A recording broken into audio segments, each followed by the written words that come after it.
Olá, bom dia, que a graça e a paz do nosso Deus vivo e poderoso esteja com todos vocês. Estamos aqui iniciando mais uma mensagem de Deus para o seu coração, uma mensagem que fala do reino, e a nossa intenção na fanpage Quem Tem Sede Vem é essa, falar sobre o reino de Deus, falar de tudo aquilo que respeita ao reino de Deus.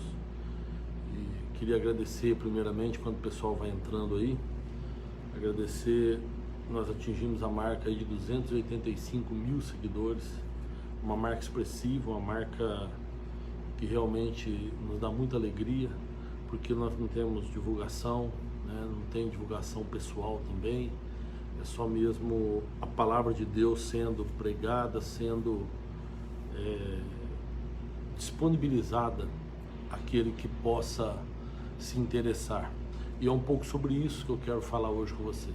Mandar um abraço para as pessoas que estão já nos assistindo, entre elas aí a Rê, a Cileia, que Deus possa abençoá-las, e a todos que vão assistir esse vídeo, daqui a pouco, daqui a alguns dias, quando é interessante isso aí, quando a gente encerra um vídeo aqui, a gente vê aqui, eu tenho, o Facebook me manda aqui, às vezes é 400, 500, 700 pessoas que acessou o vídeo por mais de 3 segundos, e depois vai passando o tempo, e 2, 3 dias depois aí já passaram de 1000, ou seja, o compartilhamento desses vídeos também ajuda, que outras pessoas possam ser alcançadas. Então, o texto que eu quero ler com vocês hoje mandar um abraço para Helena também, que tá aí com a gente. O texto que eu quero ler está em Mateus 10, que é quando Jesus envia os discípulos para a missão. Então diz assim a escritura, olha, Mateus 10: e chamando os seus 12 discípulos, deu-lhes poder sobre os espíritos imundos para expulsarem e para curarem toda enfermidade e todo mal. Ora, os nomes dos 12 apóstolos são estes: primeiro Simão, chamado Pedro, e André seu irmão, Tiago, filho de Zebedeu, e João seu irmão, Filipe, Bartolomeu, Tomé, Mateus o publicano, Tiago, filho de Alfeu, e Lebeu, apelidado Tadeu, Simão o Zelote e Judas Iscariotes, aquele que o traiu. Jesus enviou estes 12 e lhes ordenou, dizendo: não ireis pelo caminho das gentes, e nem entrareis em cidades samaritanas, mas ide antes as ovelhas perdidas da casa de Israel. E indo, pregai, dizendo: é chegado o reino dos céus. Curai os enfermos, limpai os leprosos, ressuscitai os mortos, expulsai os demônios. De graça recebeste, de graça dai.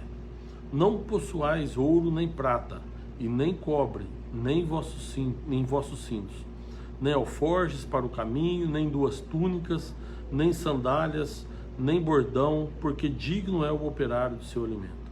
E em qualquer cidade ou aldeia em que entrardes, procurai saber quem nela seja digno de hospedai-vos, e hospedai-vos ali até que vos retireis.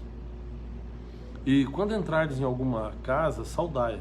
Se a casa for digna, desça sobre ela a vossa paz, mas se não for digna, torne para vós a vossa paz. Se ninguém vos receber, nem escutar as vossas palavras, saindo daquela casa ou cidade, sacudi o pó dos vossos pés. Em verdade vos digo, que no dia do juízo haverá menos rigor para o país de Sodoma e Gomorra do que para aquela cidade. Eis que vos envio como ovelhas ao meio de lobos. Portanto, sede prudentes como as serpentes, e simples como as pombas. Acautelai-vos, porém, dos homens, porque eles vos entregarão aos sinédrios e vos açoitarão nas suas sinagogas. E sereis até conduzidos à presença dos governadores e dos reis por causa de mim, para lhes servir de testemunho a eles e aos gentios.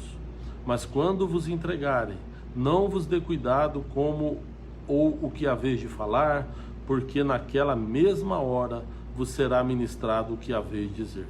Porque não sois vós quem falará, mas o Espírito de vosso Pai é que fala em vós. Até aqui, eu li um trecho um pouquinho grande, mas é necessário para a gente entender aqui o contexto. Jesus tinha acabado de falar com os seus discípulos ele vinha andando pela Galileia, né, e percorria por ali várias cidades, várias aldeias, entrava em sinagogas, né, e ali ele estava pregando o evangelho, ali ele curava os enfermos, ali ele expulsava demônios. Mas olha só o que diz a Bíblia: ele pregava o evangelho do reino de Deus e curando todas as enfermidades e moléstias entre o povo. Ou seja, a palavra de Deus, ela cura as pessoas.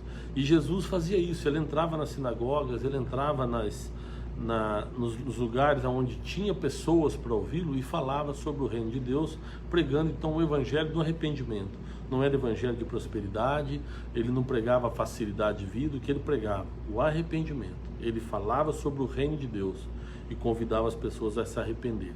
E tudo isso ia curando as pessoas. E quando ele reúne com os discípulos, ele fala para eles, porque ele percebia o seguinte, a Bíblia aqui fala, olha, e vendo a multidão, teve grande compaixão deles, porque andavam desgarrados, errantes como ovelhas que não têm pastor. Ele vê aquela multidão e se compadece e percebe que eles realmente andavam de forma errada. E aí, então ele reúne os discípulos e fala para eles, olha, grande é a seara, mas poucos são os ceifeiros. Orem para que o dono da seara mande mais ceifeiros. E aí então no capítulo 10 ele decide mandar os seus discípulos numa missão, para que eles possam divulgar o reino. Aqui você percebe o seguinte, que na verdade é um treinamento que Jesus está dando para eles, né? O que Jesus fala aqui a gente vai ver depois cumprindo no livro de Atos, e que cumpre até hoje, mas Jesus ele está aqui praticamente ensinando a eles o que eles deveriam fazer. E é interessante porque depois, no final, você vai ver o mistério desse texto, porque eu creio que aqui Jesus está falando de algo que ele teve uma experiência própria, e aí então está passando para os seus discípulos. Então acontece, ele chama os 12 e dá a eles o poder de cura, o poder de expulsar demônios, né, o poder de tirar todas as enfermidades ali, tocar nas pessoas. Mas o que Jesus, a primeira missão que ele dá para eles, ele fala, ide e pregai o reino de Deus. Então eles têm que ir até as pessoas e falar do amor de Deus, e aí sim as pessoas serão curadas, porque é isso que Jesus faz. Ele primeiro está preocupado com a nossa salvação.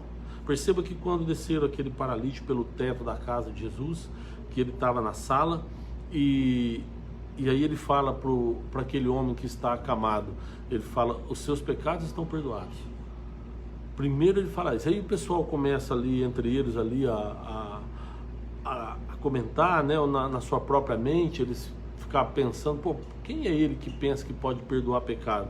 E aí Jesus então pergunta para eles, por que vocês estão arrazoando sobre isso, né, na mente de vocês? Então ele fala o seguinte, para vocês saberem que o Filho do Homem tem poder para perdoar pecados, eu vou fazer o que vocês estão pedindo, então toma teu leito e anda, né?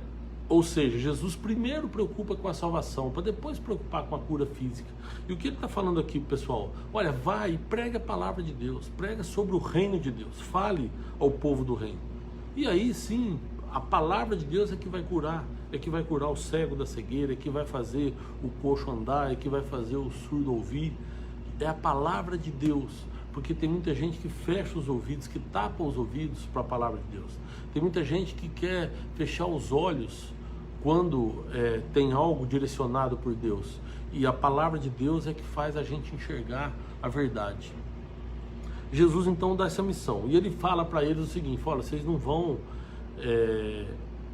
para qualquer lugar, vocês não vão entrar em qualquer cidade, nem nas aldeias samaritanas. Todo mundo sabe que a aldeia dos samaritanos era uma região ali, entre a Judéia e a Galileia, que moravam muitos povos, tinha uma miscigenação de povos, por causa lá da época dos reis, quando a Síria e depois a Babilônia também veio e dominou toda aquela região, e eles traziam para aquele lugar muitos povos, e aí os samaritanos se tornaram inimigos dos judeus, porque eram povos miscigenados que não eram aceitos pelos judeus, e quando os judeus voltaram da Babilônia para reconstruir o templo e reconstruir a cidade de Jerusalém, eles se puseram na frente e tentaram impedir. Fizeram de tudo, até politicamente eles agiram, mandando carta para o rei da Babilônia, né, contando mentiras sobre os judeus, alertando sobre mentiras. E o que aconteceu foi que se criou ali uma inimizade entre os samaritanos e os judeus. Mas Jesus fala para eles o seguinte: vocês vão, mas vocês vão primeiro às ovelhas perdidas da casa de Israel. Ou seja, vocês vão primeiro aonde tem os judeus, aonde tem aqueles judeus que estão perdidos, ou seja, que estão desgarrados, que não têm uma direção certa. É para eles que vocês vão primeiro. E aí então eles vão com essa missão. E Jesus fala: vocês não vão levar nada com vocês, nem 2 roupas, vocês não vão levar ouro, vocês não vão, enfim, vocês não vão levar dinheiro, vocês vão andar sem ter nada. E ele fala que digno é o operário do seu alimento, ou seja, vocês vão trabalhar para comer.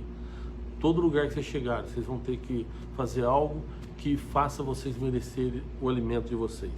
E aí então ele dá mais uma dica aqui. Ele fala: em qualquer cidade ou aldeia em que entrardes, procurai saber quem nela seja digno.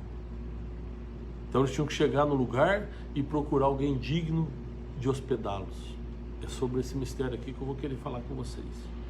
Quando entrardes em alguma casa, saudai-a. Se a casa for digna, desça sobre ela a vossa paz. Mas se ela não for digna, torne a vós a vossa paz. Se ninguém vos receber e nem escutar as vossas palavras, saindo daquele lugar ou daquela cidade, sacudi o pó dos vossos pés. Em verdade eu vos digo que no dia do juízo haverá menos rigor para Sodoma e Gomorra do que para aquela cidade. Então olha só, Jesus ele está falando o seguinte: vocês vão procurar aquela cidade, e aquela que for digna de recebê-lo, vocês vão hospedar ali. E vocês vão falar do reino. Mas aquela cidade que não quiser receber a palavra do reino, que não quiser ouvir, vocês saem, sacode a poeira dos pés ali e vai embora, parte para outra, né? E ele fala: no dia do juízo vai ter menos rigor para Sodoma e Gomorra. Aí eu quero parar um pouquinho aqui para falar de Sodoma e Gomorra, para a gente contextualizar. Sodoma era uma cidade que ela já estava contaminada pelo pecado de tal maneira que já não tinha mais solução. E Deus tinha decidido destruir aquele lugar, né? A região ali onde ficava Sodoma, Gomorra e até outras cidades em volta ali. Deus decidiu destruir, principalmente porque estava operando ali a fornicação, a prostituição, né? O homossexualismo estava de forma exacerbada. E quem morava nessa cidade? Ló, sobrinho de Abraão. E quando Abraão percebe que Deus vai agir contra a cidade, ele fala para Deus: Senhor, mas o Senhor vai destruir uma cidade inteira? E aqui os dignos que morarem lá, ou seja, aqueles que são fiéis? E aí Deus fala para Moisés que ele não encontra os fiéis ali, e Moisés fala: mas se tiver 50 fiéis, o Senhor vai matar os 50 por causa dos outros? E Deus fala: não, se tiver 50 ali eu não mato. E aí Abraão começa aquela: mas Senhor, me perdoa, eu não quero ser ofensivo, mas se tiver 45, e Deus falou: se tiver 45 eu não mato. Abraão falou: se tiver 40, falou: se tiver 40 eu não mato. E assim vai, 30, 20, 10, Abraão chega para Deus e fala: Senhor, mas se tiver 10 justos naquela cidade? E Deus fala para Abraão, fala: Abraão, se tiver 10 justos, eu poupo a cidade. O problema é que Deus não encontrou 10 justos na cidade, não encontrou 10 homens que pudesse salvar a cidade. Aí então ele manda 2 anjos, esses 2 anjos entram na cidade. A Bíblia diz que Ló, que era sobrinho de Abraão que morava lá, viu os homens entrarem, eles estavam ali, os anjos em forma de homem, e ele vê os anjos entrarem na cidade, corre e pede para que os anjos entrem na casa dele. Ló conhecia a fama da cidade, ele sabia, ele convivia ali, e ele sabia o que aqueles homens faziam, principalmente com forasteiros, com estrangeiros. Os anjos falam para ele: ó, não, nós vamos dormir na praça hoje, amanhã a gente vai continuar a nossa missão. E Ló então insiste com eles. Diz que a Bíblia usa uma palavra porfia, ou seja, ele discutiu, ele brigou com eles e fez com que eles entrassem em casa. E quando eles entraram na casa de Ló, Ló pediu para fazer um jantar para eles ali, para dar o que comer, para eles lavarem os pés, para eles dormirem. Enquanto estava acontecendo isso, que eles estavam comendo e eles estavam reunidos ali com a família de Ló, o povo da cidade, os homens vieram até a casa de Ló e pedem para Ló tirar esses homens para fora. E a Bíblia é clara, eles falam assim: traga esses homens para fora para que a gente possa conhecê-los. na minha Bíblia aqui, a corrigida, fala conhecê-los. Se a tua Bíblia for NVI, vai falar para que a gente possa manter relação com eles. O que os homens queriam, na verdade, era estuprar aqueles homens, sem saber que eram anjos. Mas quando eles viram os homens, eles quiseram manter relação sexual com aqueles dois homens. E vieram muitas pessoas, muitos homens das cidades ali, e começaram então a gritar. E Ló, ele sai da casa dele, fecha a porta atrás dele e tenta convencer aqueles homens de não fazer isso. Mas aqueles homens não dão ouvido a Ló e, pelo contrário, falam: ó, já que você está se opondo, nós vamos fazer com você pior do que nós faríamos com ele.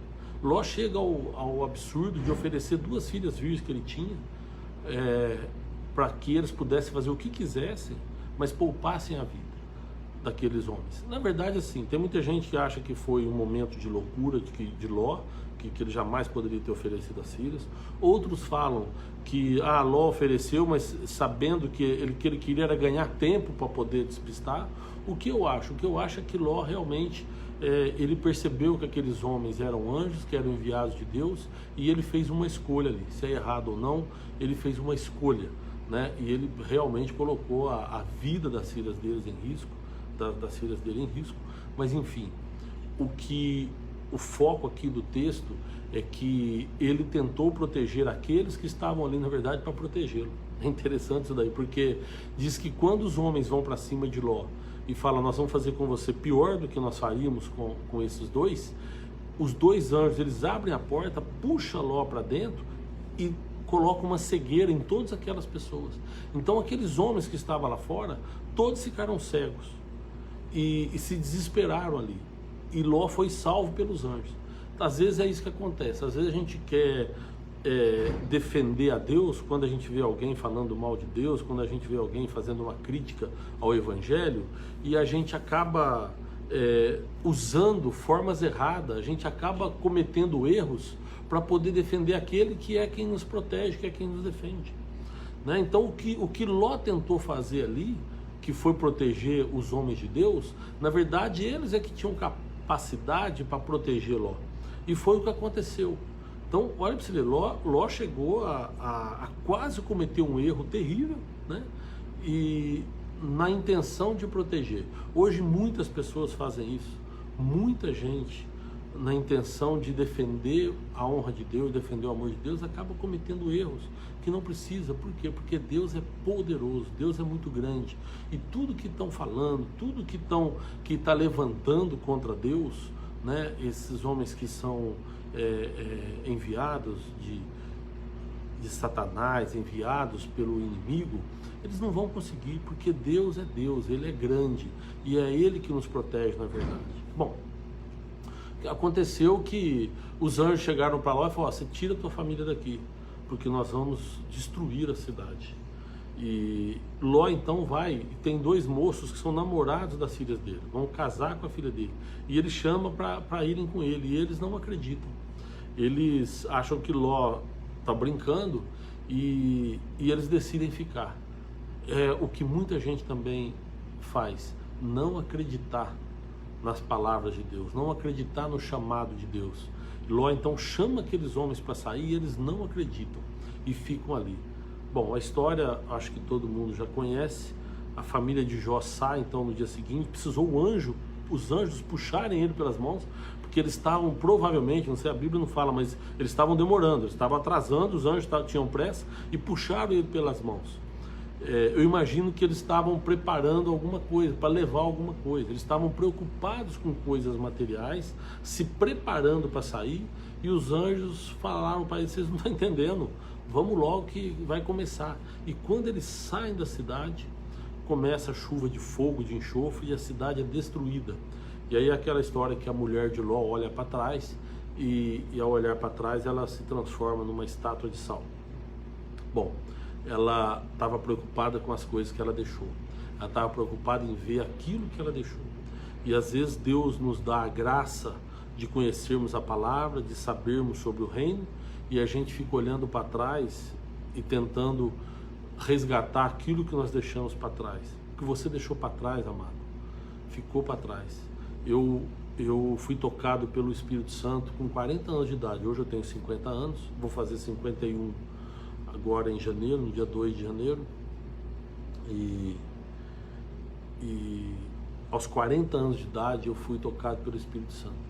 E dos 40 anos para trás, a experiência que eu tive eu carreguei, mas muitas coisas que eu fazia no mundo, muitas coisas que o mundo me oferecia, eu deixei para trás. E o que a gente precisa fazer é isso, é deixar para trás e não ficar olhando aquilo que a gente deixou. A mulher de Ló foi olhar provavelmente para lamentar muitas coisas que ela tinha deixado, porque Ló era bem de vida, Ló era um homem rico. Quando ele estava com Abraão, os dois se dividiram, justamente porque os funcionários dos dois começaram a brigar, e os dois, para manter a amizade, acabaram se dividindo. Ló era um homem rico e saiu sem levar nada, e provavelmente a mulher dele deve ter lamentado e ficou olhando para trás para ver o que ela tinha perdido. Bom, o que aconteceu aqui foi que a cidade foi destruída por causa do pecado, certo? E Jesus agora falando aqui aos 12, ele está dizendo o seguinte: olha, no dia do juízo vai ter menos rigor para Sodoma e Gomorra. Então você imagina, Sodoma e Gomorra. Sodoma, um lugar onde ele não encontrou 10 justos, vai ser tratado com menos rigor no dia do juízo do que com quem não aceitar a palavra de Deus. O que Jesus fala para eles é o seguinte: olha, vocês vão falar do reino, vocês vão pregar a palavra de Deus. Aquele que aceitar será digno de receber a paz, será digno então de receber a graça de Deus. E aquele que não quiser, tudo bem, não vai receber a paz, mas no dia do juízo final, Sodoma e Gomorra será tratado com menos rigor do que esses. Então aqui está claro o que Jesus fala, que quem recebe a palavra de Deus, quem ouve a palavra de Deus e cumpre, vai para o céu. E quem não ouve, não quer saber de compromisso com Deus, infelizmente vai realmente perecer no inferno. Aquilo que a gente ouve desde criança: existe o céu, existe o inferno, e só tem esses dois caminhos, não tem outro. Ou a gente vai para o céu, ou a gente vai para o inferno. E como é que a gente vai para o céu? Acreditando nas palavras que Jesus Cristo nos deixou, acreditando que Jesus ressuscitou dos mortos, e hoje ele vive do lado do Pai. Enfim, aí continuando aqui, Jesus fala assim: olha, eu envio vocês como ovelhas ao meio de lobos, né? E na sequência depois ele fala: olha, cuidado com os homens, porque eles vos entregarão nos sinédrios, vos aceitarão nas sinagogas, sereis conduzidos à presença de governadores e dos reis por causa de mim, para lhes servir de testemunho a eles e aos gentios. E ele fala: não se preocupe com o que vocês vão dizer, porque é o Espírito Santo que vai falar por vocês. Se você pegar no livro de Atos, você vai ver que Pedro, João, o próprio Paulo, depois da conversão dele, eles são levados por causa da palavra de Deus, por causa do reino, porque eles confessavam a fé em Jesus, eles são levados ao Sinédrio, né? O Sinédrio, todo mundo sabe, é aquela corte judaica que condenou Jesus, inclusive, que tinha lá o sumo sacerdote, os fariseus, enfim, era os notáveis, as pessoas importantes da sociedade judaica que se reuniam e tomavam decisões a respeito das coisas dos judeus, das leis dos judeus, né? Porque Roma estava dominando, então quando era algo contra Roma, contra a coroa romana, aí tinha então o julgamento da corte romana, né? Que Jesus foi condenado pelo Sinédrio, depois ele é levado diante de Pilatos. Pilatos, ele não vê motivo de condenação com Jesus, mas porque ele queria ficar bem com os judeus, ele acaba acatando ali um pedido deles de condenar Jesus à crucificação. Mas Jesus, ele fala: vocês vão ser levados na presença de governadores, do Sinédrio, e esses homens são levados, né? Pedro, João, quando eles curam lá um homem que era paralítico, né? Que era coxo, e eles são levados no Sinédrio para explicar por que como que eles conseguiram curar aquele homem. É o que Jesus está falando aqui, ó: vocês vão ser levados diante destes para ser testemunho do reino, para ser minhas testemunhas. Então, quando eles estavam levando, a gente olha para a Bíblia e vê esses homens sendo presos e fala: eles estão sofrendo pelo Evangelho. Não, mas eles estão sendo levados ali porque eles tinham que dar testemunho da fé deles em Cristo Jesus. E isso é hoje a maior prova que nós temos que tudo que está aqui existiu. Porque olha só, como é que pode, se fosse mentira, igual tentaram falar, né, que os apóstolos mentiram com relação à ressurreição de Cristo, que eles roubaram, tem até uma parte na Bíblia que fala, mas que eles roubaram o corpo de Jesus para depois falar que ele ressuscitou. Mas se fosse mentira isso, como é que eles aceitariam morrer por essa mentira? Né? Então, eles aceitaram morrer pela verdade que eles estavam contando. Eles sabiam que aquilo que tinha acontecido era verdade. Porque se fosse mentira, eles não levariam até a morte, né? Com certeza eles desistiriam antes. Mas o que Jesus falou para eles aqui então é isso: ó, vocês vão ser levados na presença de Sinédrio e de governadores. E Paulo foi colocado na presença de vários governadores. Paulo chegou a fazer parte de mais, né, de Félix, de Festo. Pedro chegou na presença de Herodes. Tiago foi colocado na presença de Herodes. Ou seja, eles foram levados para quê? Para serem testemunhas do reino de Deus, para ser testemunhas de Jesus Cristo. E então, para encerrar, eu queria colocar agora para vocês aqui o seguinte: olha só, Jesus está dando um treinamento aqui para eles se prepararem, porque eles iam passar depois da morte e ressurreição dele. Mas aqui Jesus está falando de uma experiência própria. Jesus está falando de algo que ele sabe, que ele conhece. Veja só, ele fala o seguinte: olha, vocês vão sem ter nada que carregar. Jesus, ele veio pobre, né? E ele fala assim: olha, vocês vão andar pelas cidades, vão primeiro as ovelhas perdidas de Israel. Jesus fala, segundo até João, lá no capítulo 1, nos versículos 11, 12, fala que ele veio para os judeus, ele veio para o que era seu, mas os seus não o receberam. E então, a todos quanto receberam, deu-lhes o poder de serem feitos filhos de Deus. Ou seja, Jesus veio primeiro para os judeus, mas como os judeus não o receberam, ele então passou a nos dar essa graça aos gentios, aqueles não judeus, de participar do reino, de serem filhos adotados de Deus, não pela vontade do homem, mas pela vontade de Deus, né? Isso aí está no 1º capítulo do Evangelho de João. E então, olha só, ele fala para eles: você vai primeiro às ovelhas perdidas, mas você vai entrar nos lugares e vai ver quem seja digno. O problema é esse, é que quando Jesus vem, ele vai procurar quem seja digno de receber o Espírito Santo de Deus. O problema é que nós não somos dignos, né? João 3,16 fala que nós somos o templo do Espírito Santo, o que o Espírito Santo de Deus habita em nós.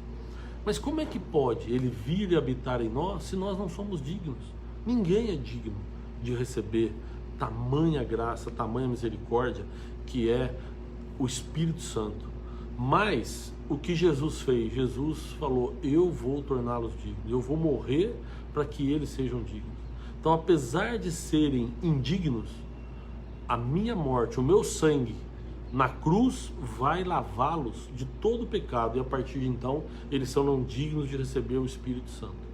Então, o que eu queria falar com vocês é isso: é que a morte de Cristo na cruz nos tornou dignos. Nós, mesmo sendo indignos, sendo impuros, nós somos purificados pelo sangue de Jesus Cristo. Então, a morte dele na cruz fez com que a gente tivesse o direito de receber em nós a palavra de Deus. Então, quando ele fala aqui: olha, vocês vão entrar no lugar e se vocês não achar ninguém que possa receber a palavra, vocês vão embora, né? Quem quiser receber, ok. E Jesus veio assim, ele veio para falar do reino. E quem quiser acreditar e quem quiser receber a palavra do reino, amém, recebe a paz de Cristo. Mas quem não recebe o reino, então a paz de Cristo torna ele, e a pessoa vai perder a paz de Cristo. Olha para você ver que coisa interessante. Então Jesus aqui, quando fala para eles, ele fala de uma experiência própria e ele fala de si mesmo, né? Quem receber a Cristo, recebe a paz de Cristo. E quem não recebe a Cristo, a paz de Cristo torna ele. E no dia do juízo vai ter menos rigor para Sodoma e Gomorra. Aquela cidade que foi destruída porque não tinha 10 justos, será tratada com menos rigor do que aquele que não receber a palavra de Deus, que não recebeu o reino dos céus. E eu preciso dizer isso para vocês, que o reino de Deus, ele existe, ele é real, e ele está esperando por nós. Por nós quem? Aquele que acreditar em Cristo Jesus. Pela fé nós seremos salvos, apesar de que Deus já derramou sobre nós a graça dele. Mas agora precisamos saber se nós vamos aceitar essa graça ou não. E como é que a gente aceita ou não? Pela fé. Amém? que Deus te abençoe poderosamente, tá? Queria fazer uma oração com você. Senhor, obrigado mais uma vez por esse dia, Senhor, por essa oportunidade que o Senhor nos dá de ouvirmos e de aprendermos sobre o Teu reino.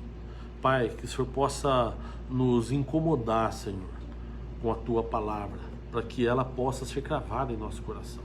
Que a Sua palavra possa incomodar pessoas, ó Deus, para que eles possam realmente sentir, ó Deus, esse incômodo e tomar uma decisão, se querem participar do Teu reino ou se não querem. Mas que ela também, ó Deus, seja orientada, Pai, pelo Teu Santo Espírito, do quão duro será no dia do juízo final aqueles que não quiserem andar com o Senhor, daqueles que não quiserem aceitar o Teu reino. Então eu peço, ó Deus, eu clamo pelos meus irmãos, pelas minhas irmãs, para que eles possam saber, para que eles possam entender o verdadeiro legado que Jesus Cristo nos deixou na sua morte, que é nos purificar, nos tornar dignos de receber o Espírito Santo, para que Ele possa fazer moradia em nós, para que Ele possa se hospedar em nós. E aí então nós somos dignos pela morte de Cristo Jesus. Nós te agradecemos, bendizemos o Teu nome, Te louvamos, Te glorificamos em nome de Jesus. Amém. Meus amados, obrigado, viu? Eu queria, antes de mandar um abraço aqui, só esclarecer, às vezes você vê que eu estou olhando do lado, é porque como o celular ele fica deitado, eu tenho que olhar para a câmera dele para eu olhar direto para vocês. Mas a gente acaba olhando na tela onde eu estou me vendo aqui, né? E quando eu olho para a tela parece que eu estou olhando para o lado. É interessante isso aí, mas na verdade eu deveria olhar para a câmera, mas é difícil, eu vou ter que me policiar aqui para eu ficar olhando para a câmera para dar a impressão em que eu estou olhando para vocês, tá bom? Mas eu queria agradecer muito, muito mesmo, todos vocês que estiveram comigo. A Rê, a Cileia, a Terezinha, a Helena, o Zé Reinaldo, a Terezinha escreveu bom dia, graças a paz, a Helena escreveu bom dia, pastor, a Luísa, quem mais? Luísa escreveu bom dia, a Nilva, a Rosângela Marques, Deus te abençoe, viu, Rô? O Vini, que Deus abençoe também poderosamente ele, a Fran, aí a Fran, todo o pessoal que assiste com ela ali, né? O Rogério, o Luiz, a Lu, o Darley, todo o pessoal, tá? O Valdeir, que está sempre com a gente, a Rosângela que escreveu o Paz do Senhor, o Silvio César Talarico, que Deus te abençoe, a Ivanete Ferreira, que Deus te abençoe também, né, tio?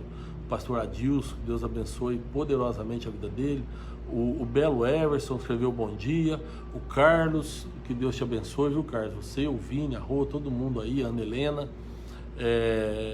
quem mais? O Silvio César escreveu bom dia, o Jair Bernardo, a Tânia, o Jair escreveu também paz, Moisés, o Carlos, Veronice. Tem um pessoal que às vezes, depois que eu vou ver, que é do Rio Grande do Norte, que tem de Pernambuco, tem da Bahia, tem do Rio de Janeiro, impressionante. Dos 286 mil seguidores, 285, 286 mil seguidores que eu tenho na página, a maioria deles, se não me engano 20%, é da cidade do Rio de Janeiro.